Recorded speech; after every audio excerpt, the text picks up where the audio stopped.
June the 20th, 1815. The London Stock Exchange. Every broker in the room is watching one man. He's standing where he always stands, leaning against the same stone pillar, arms folded, face blank. His name is Nathan Mayer Rothschild, and he is the most powerful banker in England. For 3 days, no one has known the outcome of the battle raging across the Channel. Napoleon has met Wellington at a muddy crossroads in Belgium called Waterloo. The future of Europe hangs on the result, and so does every bond, every stock, every fortune on this trading floor. Nathan doesn't speak, he doesn't move, and then, slowly, visibly, he begins to sell. His agents fan out across the floor. They sell government bonds, they sell consoles, they sell everything. The room watches.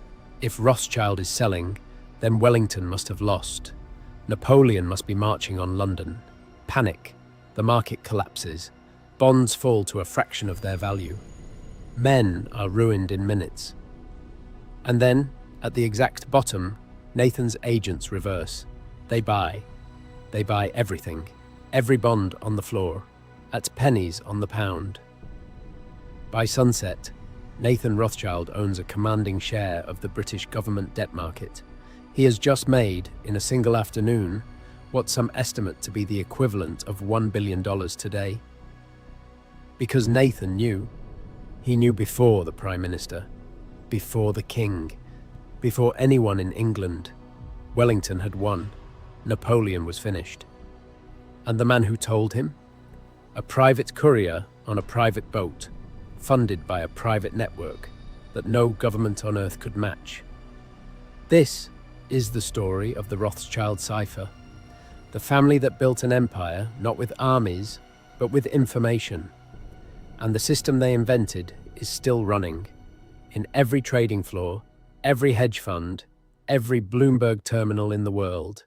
To understand how one family came to hold more power than most governments, you have to start in a place where they had none at all. Frankfurt, Germany, the 1760s. There is a street in Frankfurt called the Judengasse, the Jews' Lane. It is 300 meters long and 4 meters wide. 1,000 people live behind its walls. They are not allowed to leave after dark. They are not allowed on Sundays. They cannot own land, join a guild, or enter most professions. The gates lock at sunset. The walls are real. Mayer Amschel Rothschild is born here in 1744. The son of a small-time money changer. His world is the width of an alley and the height of a wall. And yet, inside that alley, Mayer learns something that will change the history of finance. He learns that money has no religion, and that the men who control the flow of money control everything else. Mayer starts small. He trades coins, old coins, rare coins, coins from dead empires. He becomes a dealer, and a very good one. Good enough that by the age of 20, he attracts the attention of a man who will change his life. Prince William of Hesse-Kassel, one of the richest men in Europe.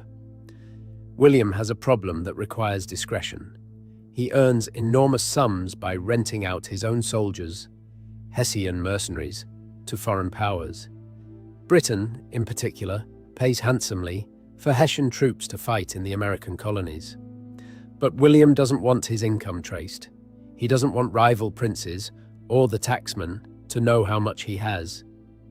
He needs someone quiet, someone outside the aristocratic network, someone behind a ghetto wall. He needs Mayer Rothschild. And Mayer, sensing the opportunity of a lifetime, doesn't just manage William's money, he multiplies it. He reinvests it in bills of exchange, the same instrument the Medici perfected 3 centuries earlier. And he moves William's fortune across borders, invisibly, through a network of trusted contacts. By 1800, Mayer Rothschild is the most connected financial agent in Germany. But he has a vision far larger than Frankfurt, a vision that requires exactly 5 sons. Mayer Rothschild's stroke of genius was not a financial instrument. It was a family structure. He had 5 sons. And in the first decade of the 1800s, as Napoleon's wars tore Europe apart, he sent each one to a different capital. Amschel, the eldest, stayed in Frankfurt. Salomon went to Vienna. Nathan, the boldest, the most aggressive, went to London. Kalman went to Naples. And James, the youngest, went to Paris. 5 brothers, 5 cities, 5 banks, 1 family. The Rothschild coat of arms, granted to them later, would bear 5 arrows bound together, because a single arrow can be snapped, but 5 together cannot be broken. This was not a metaphor. This was an operating system. The genius of the 5-branch structure was not just geographic, it was informational. Every day, the Rothschild brothers wrote to each other. In Judendeutsch, a German-Hebrew hybrid that almost no one outside their family could read. The letters were carried by private couriers on private horses on private routes, bypassing every postal service in Europe. They developed a code. Names were replaced by numbers. Countries became colors. Bonds became commodities. A letter from James in Paris to Nathan in London might read like a grocery list. But decoded, it contained the most valuable intelligence on the continent. Troop movements, diplomatic shifts, harvest failures, royal debts. No government in Europe had a communication network this fast. The British Foreign Office received dispatches slower than Nathan Rothschild received his breakfast post. And in an age where information traveled at the speed of a horse, the family that had the fastest horses owned the future. But the Rothschilds didn't just move information. They moved gold, physically, across active war zones.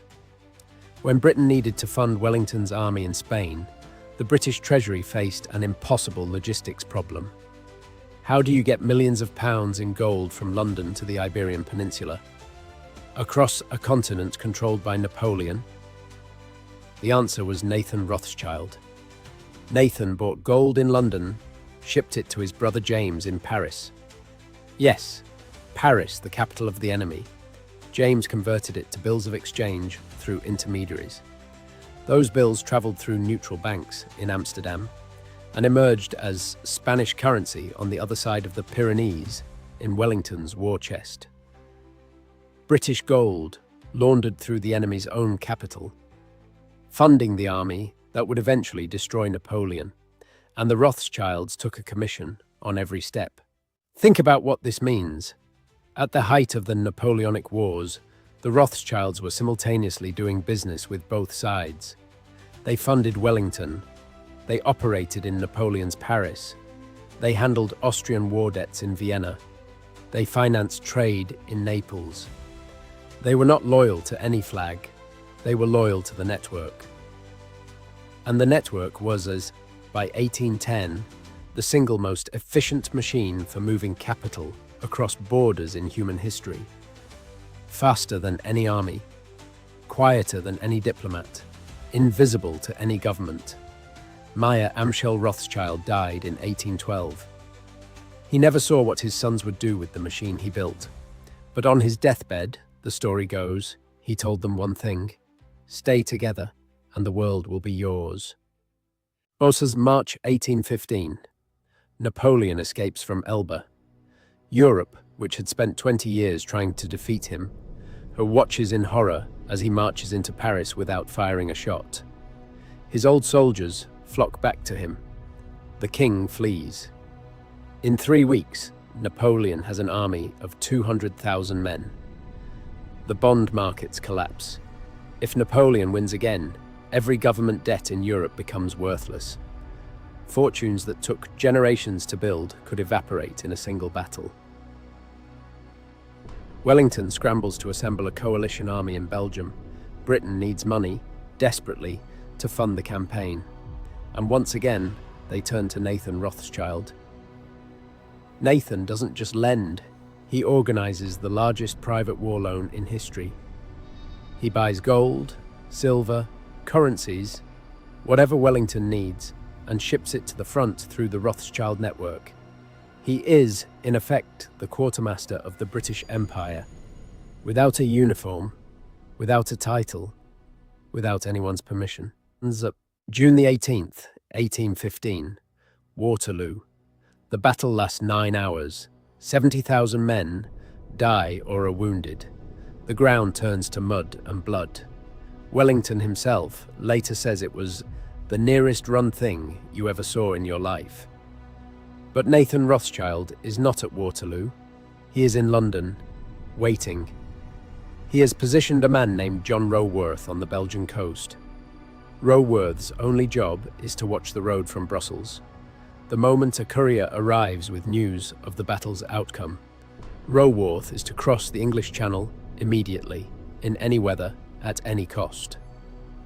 On the night of June the 18th, the news arrives. Wellington has won. Napoleon is defeated. Roworth hires a fishing boat. The channel is storming. No packet ship will sail. But Roworth crosses anyway.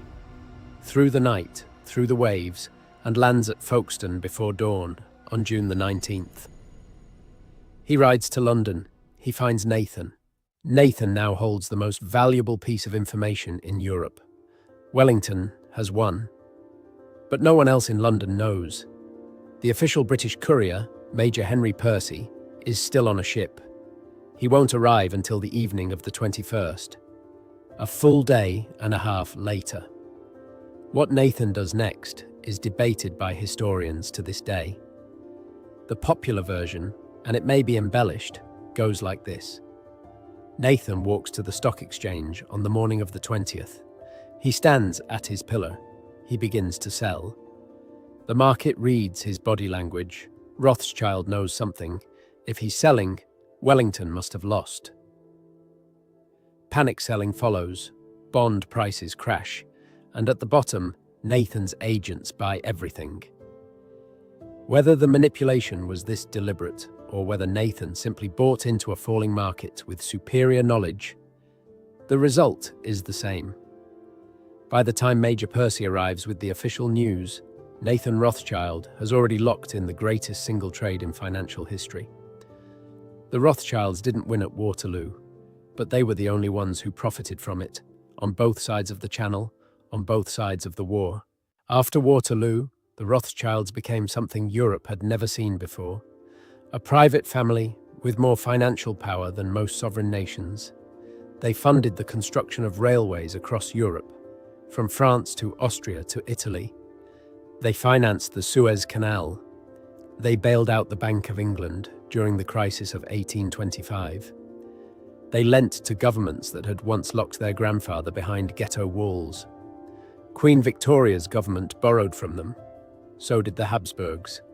So did the Vatican, an institution that, 4 centuries earlier, had forbidden Christians from doing what the Rothschilds did for a living. All 5 brothers were eventually made barons. The family that started behind a locked gate in Frankfurt now dined with emperors. Their homes became the grandest in Europe.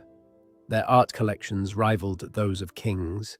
But power like this, held by a Jewish family in a Christian continent, came at a price. The Rothschilds became the target of every conspiracy theory in Europe. Pamphlets accused them of starting wars for profit. Cartoons depicted them as puppet masters, pulling the strings of kings. The myth of a secret family controlling the world's money became a permanent stain, one that would fuel centuries of anti-Semitism, right up to the present day. The truth is both simpler and more extraordinary. The Rothschilds didn't control the world. They built a better network. They moved faster. They trusted family when trust was the scarcest currency in Europe. And they understood, before anyone else, that in a world at war, the man who moves money fastest doesn't just survive, he writes the rules. Today, the Rothschild banking dynasty still exists. Smaller, quieter, a fraction of its former power. But its inventions are everywhere. The private courier network became Reuters, literally. Paul Julius Reuter, the founder of the news agency, got his start working for a Rothschild bank. the concept of simultaneous cross-border bond issuance, what we now call a syndicated loan, was a Rothschild invention. The idea that a private institution could be more powerful than a government, that information asymmetry is the most valuable commodity on earth, that speed kills in finance. These are not Wall Street ideas, they are Rothschild ideas, born in a ghetto, tested in a war, proven on the floor of the London Stock Exchange on a June morning in 1815. So the next time you see a hedge fund move before the market, or a Bloomberg terminal flash a microsecond before the news breaks, remember this. Remember that the architecture was designed 200 years ago by 5 brothers with 5 quills, writing in a language no one else could read. The Rothschild cipher is still running. It just has a faster connection now.